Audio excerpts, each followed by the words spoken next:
Monsieur le Président, Mesdames et Messieurs les membres du Conseil de sécurité, c'est pour moi un réel plaisir d'avoir la possibilité de faire rapport une fois encore au Conseil de sécurité au sujet de la situation au Darfour. Je souhaiterais en outre personnellement remercier l'ambassadeur Idriss Al-Arif, représentant permanent du Soudan, de sa présence parmi nous. Monsieur le Président, j'ai eu le plaisir de le rencontrer hier et de discuter en amont de la présente séance d'information. Lors de mon dernier exposé présenté au Conseil il y a quelques mois, un exposé que j'avais présenté depuis Khartoum pour la première fois, j'avais été relativement honnête en ce qui concerne les attentes et les espoirs du peuple soudanais.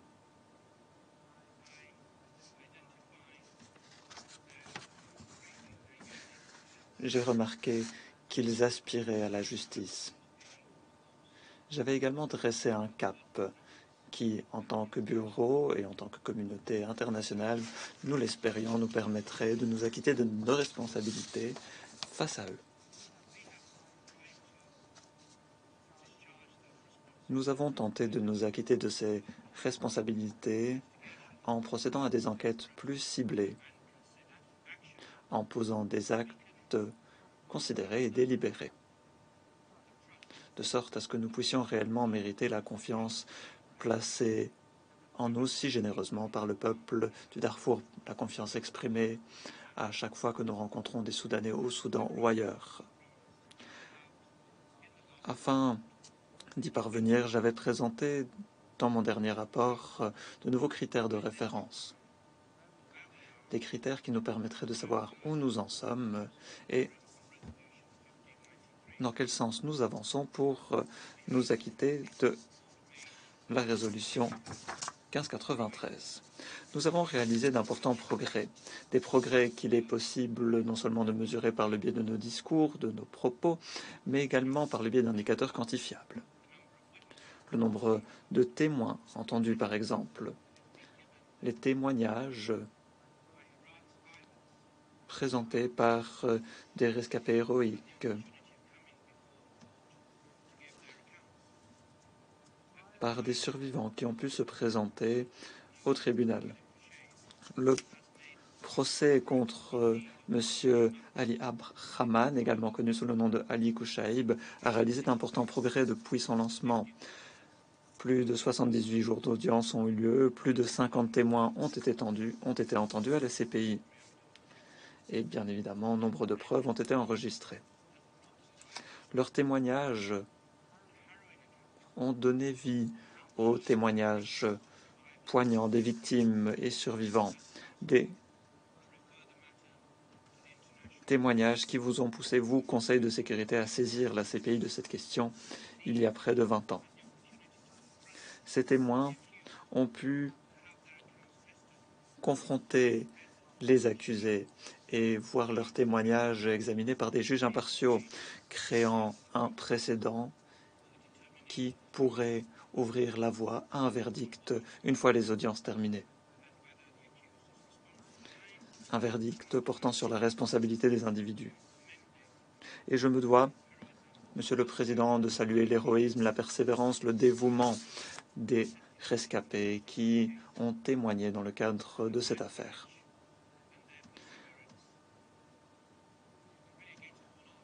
Un courage, une persévérance en dépit et contre tout me rend extrêmement humble et c'est quelque chose que l'on voit dans le chef de nombreuses victimes. En dépit de leur souffrance, ils représentent le meilleur de l'humanité, la persistance de l'espoir, en dépit de leurs expériences tragiques. Cela devrait nous tenir à cœur, ne pas considérer qu'il s'agit là de quelque chose qui n'a guère de valeur ou d'impact. Il s'agit de l'expérience de personnes qui auraient pu être nos pères, nos mères, nos frères, nos sœurs, nos enfants. Il s'agit de la souffrance la plus profonde jamais éprouvée, la perte d'un proche, d'une école d'amis, le déplacement de son foyer. Il s'agit des perturbations connues par les enfants dans leur éducation. Il s'agit d'années ô combien difficiles, des décennies ô combien pénibles qu'ils ont dû vivre dans leur propre pays, dans des camps de réfugiés en tant que déplacés ou dans des pays voisins, dans d'autres pays du monde, où ils ont cherché l'asile du fait de ce qui leur était infligé au Soudan. Le tribunal, Monsieur le Président, a également pu prendre la mesure du traumatisme qui a frappé les victimes de violences sexuelles et celle qui a frappé les enfants de ce fait.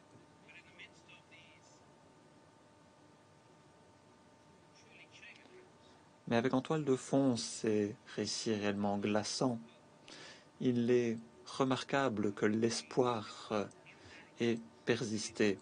Dans leurs témoignages se trouve un certain espoir, un espoir véhiculé par les victimes. Et j'en veux pour exemple le témoignage le plus frappant d'un rescapé. Il figure d'ailleurs dans le rapport. Un témoignage de ceux qui ont connu les pertes que je vous ai décrites. Pour reprendre le compte-rendu, un témoin nous a dit, et je le cite, « Nous devons connaître leur histoire.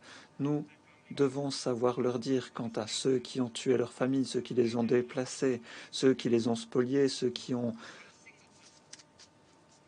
saisi leur bétail. Pas une seule personne ne saurait le décrire, 100 ne pourrait le faire.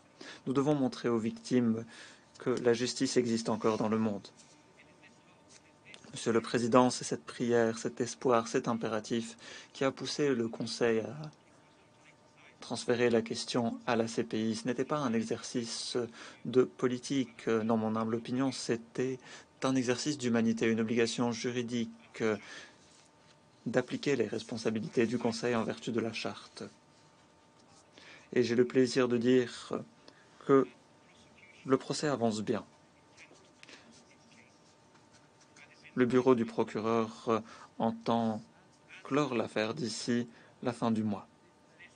Tel qu'indiqué dans le rapport, cela fait de ce procès l'un des plus efficaces de par son rythme depuis la création du tribunal. Et nous y sommes parvenus grâce à des présentations ciblées de preuves, par le biais d'accords conclus entre le procureur et la défense lorsque c'était possible. Et je pense qu'il convient de le reconnaître grâce à une excellente gestion du procès de la part des juges internationaux de la Cour et grâce au travail diligent mené par les hommes et femmes du greffe qui bien souvent sont invisibles, mais qui traitent les questions relatives aux témoins, qui présentent les témoins au tribunal, qui procèdent à l'interprétation, à la scénographie, etc.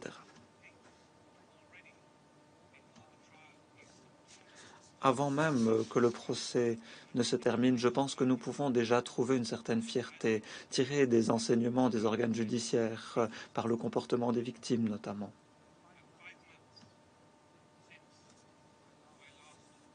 5 mois après ma dernière visite au Darfour, je suis convaincu qu'une analyse attentive nous pousse à la conclusion suivante.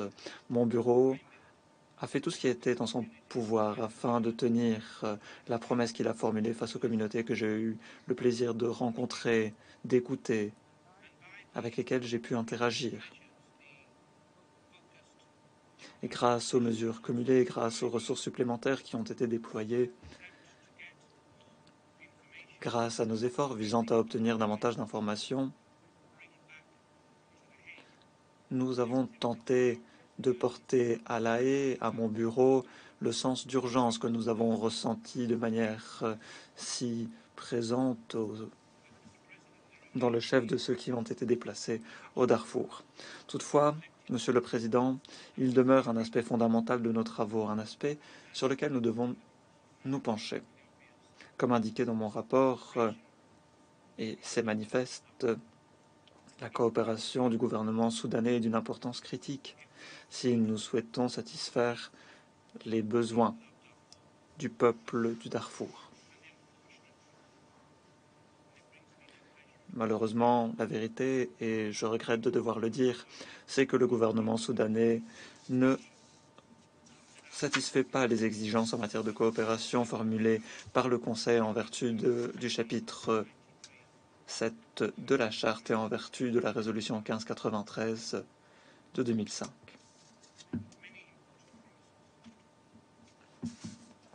D'importantes promesses, des accords de coopération,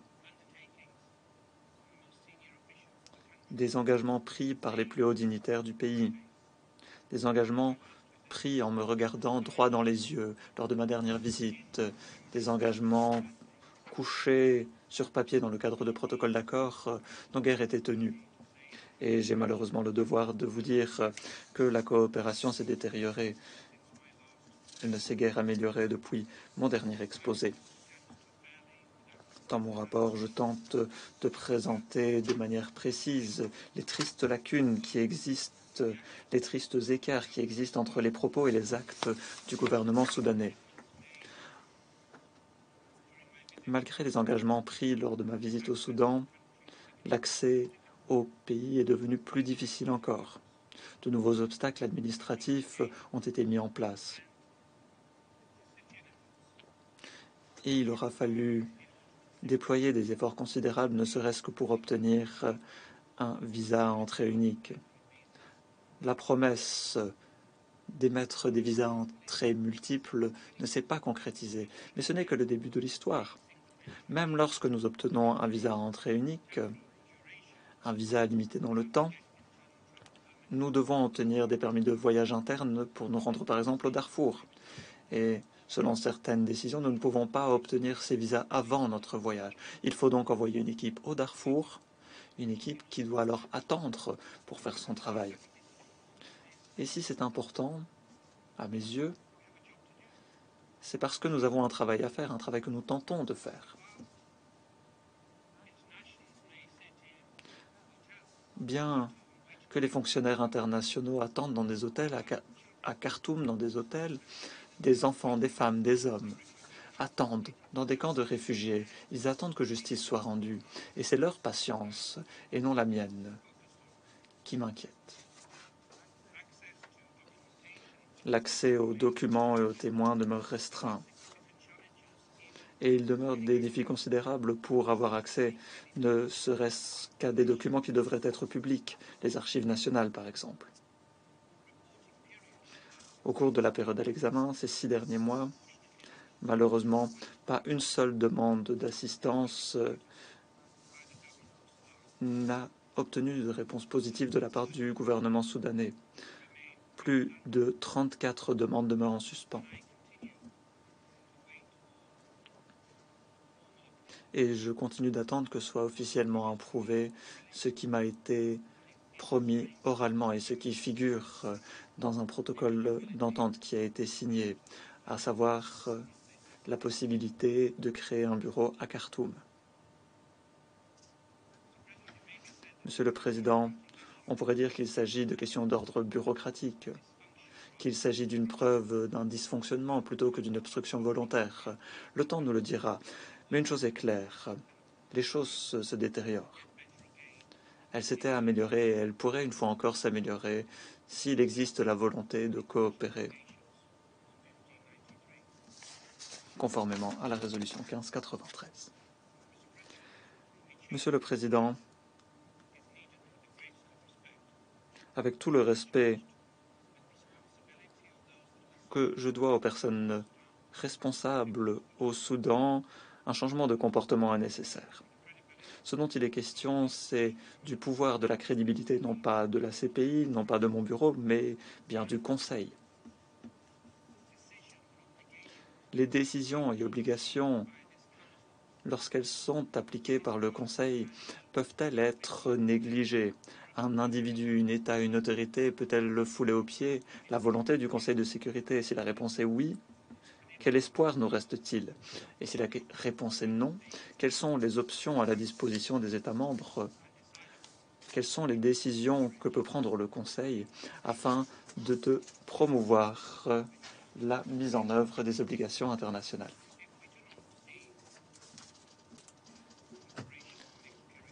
Si au cours de la prochaine période, la coopération n'est pas assurée, c'est peut-être une question sensible, un moment sensible au Soudan. Ils ont été nombreux et nous tentons d'ailleurs de travailler de sorte à appuyer le Soudan dans sa transition.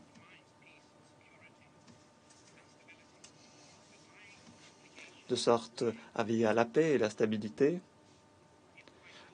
Mais mon obligation en vertu du statut de Rome est assez claire. Au cours de la période qui s'est écoulée depuis 2005, pas un seul procès n'a eu lieu à l'échelle nationale au Soudan au nom des centaines de milliers de personnes qui ont été déplacées pour leurs propriétés, qui ont été détruites, brûlées, pour les accusations de viol, notamment à l'encontre des enfants, des civils, des faits qui ont été attestés au tribunal et ailleurs. Si nous ne voyons pas de changement d'approche au cours de la prochaine période, je pourrais n'avoir d'autre choix que de proposer certains actes de la part des États membres. Je suis ouvert à des approches novatrices. Je suis prêt à travailler avec l'Union africaine, avec le Soudan, à tisser des partenariats. Mais il convient d'agir.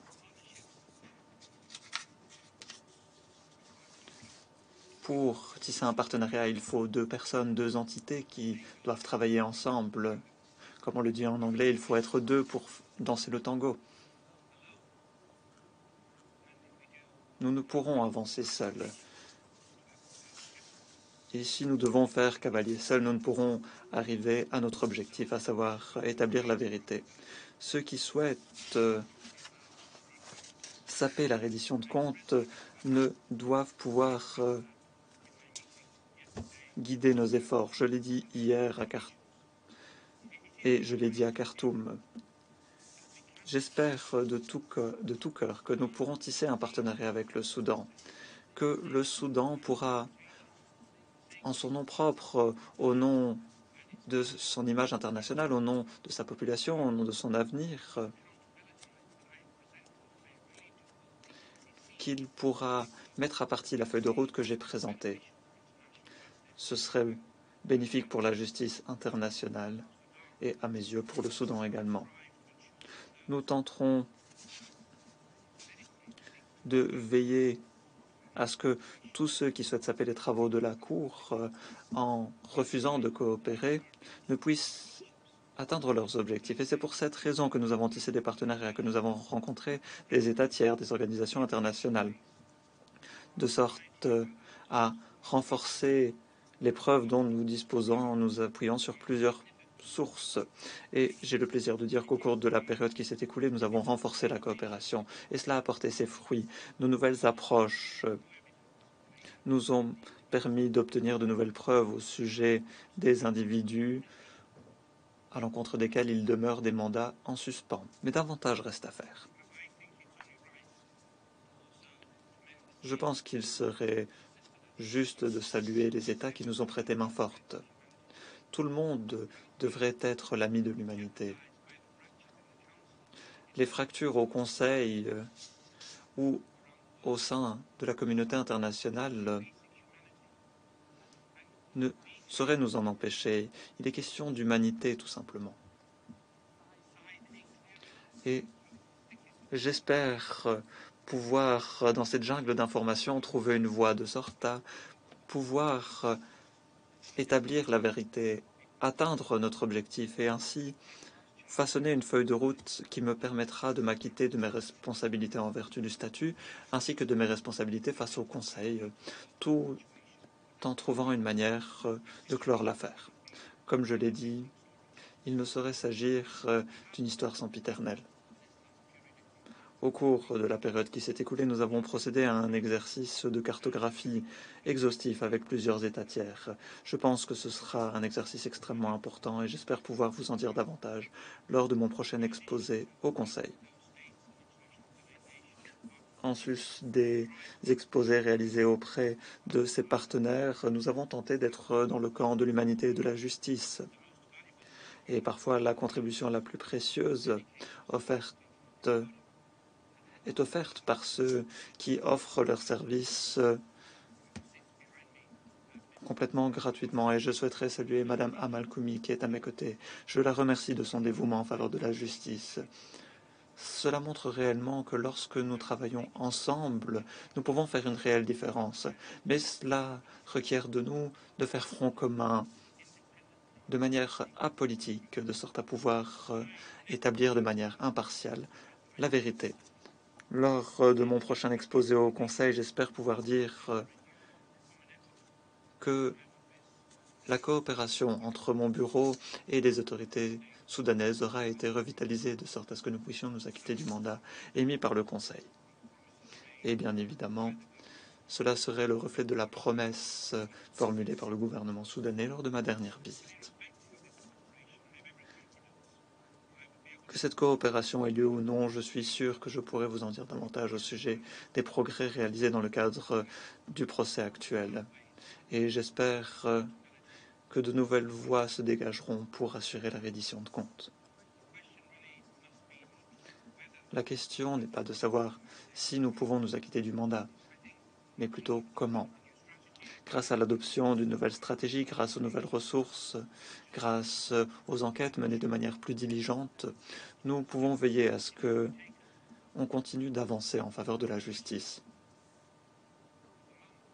La question de l'heure est peut-être de savoir s'il est possible d'y parvenir par le biais de partenariats sincères avec le gouvernement soudanais ou non. En ce qui me concerne, et au nom du bureau, j'espère réellement que le gouvernement soudanais s'avérera être un partenaire fiable, prêt à travailler à mes côtés pour pour rendre justice, pour permettre de dire aux victimes, en les regardant droit dans les yeux, que leur vie a une importance, y compris pour les membres du Conseil, que nous pourrons alors clore l'affaire et chasser les nuages qui surplombent le Soudan de sorte à ce qu'il puisse réaliser sa destinée et répondre aux aspirations de tous ses citoyens.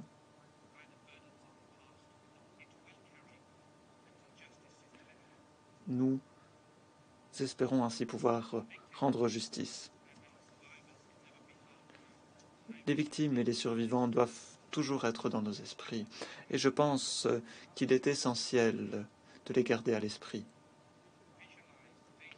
Si le Conseil pouvait voir les visages de ces enfants